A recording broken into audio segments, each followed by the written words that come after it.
പൊതുനിരത്തിൽ കാലികൾ അലയുന്നത് യാത്രക്കാർക്ക് ഭീഷണിയാകുന്നു. കൊട്ടാരക്കര ദിണ്ടുക്കൽ ദേശീയപാതയിലും കുട്ടിക്കാനം കട്ടപ്പന പാതയിലുമാണ് കാലികൾ അപകടങ്ങൾ സൃഷ്ടിക്കുന്നത്.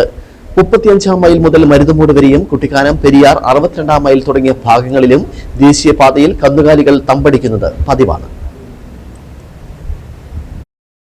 മലയോര പാതയിലെ ആശ്ലിക്കവല, പള്ളിക്കുന്ന, മേമല, ഏലപ്പാറ, ചിന്നാർ തുടങ്ങിയ ഇടങ്ങളിലും കന്നുകാലിക്കൂട്ടം യാത്രക്കാർക്ക് വെല്ലുവിളി ഉയർത്തുന്നുണ്ട്. ഉടമകൾ പാൽ കറന്ന ശേഷം കന്നുകാലികളെ തേയിലത്തോട്ടങ്ങളിലേക്ക് തുറന്നുവിടുന്നതാണ് പ്രശ്നത്തിന് കാരണം. തോട്ടങ്ങളിൽ നിന്ന് ഇവ റോഡിലേക്ക് ഇറങ്ങുന്നത് പലപ്പോഴും വലിയ അപകടങ്ങൾക്ക് വഴിവെക്കുന്നു.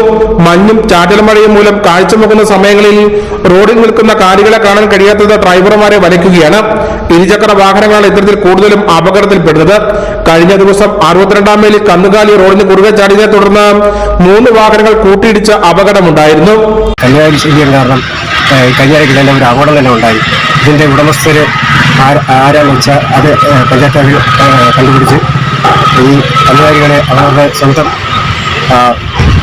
വീട്ടിലേക്ക് കൊടുക്കണമെന്നും എത്രയും പെട്ടെന്ന് പഞ്ചായത്തിന്റെ ഒരു നടപടി സ്വീകരിക്കണമെന്നാണ് നാട്ടുകാരുടെ രീതിയിൽ അഭിപ്രായപ്പെട്ടത്. പഞ്ചായത്തുകളിൽ കന്നുകാലികളെ പിടിച്ചുകെട്ടുവാൻ പൗണ്ടുകൾ ഉണ്ടെങ്കിലും പിടികൂടുന്ന കാലികളെ സംരക്ഷിക്കുന്നതിനും ലേലം ചെയ്യുന്നതിനും ഉടമകളെ കണ്ടെത്തുന്നതിനും നേരിടുന്ന കാലതാമസം അധികൃതരെ ഇതിന് പിന്തിരിപ്പിക്കുന്നു.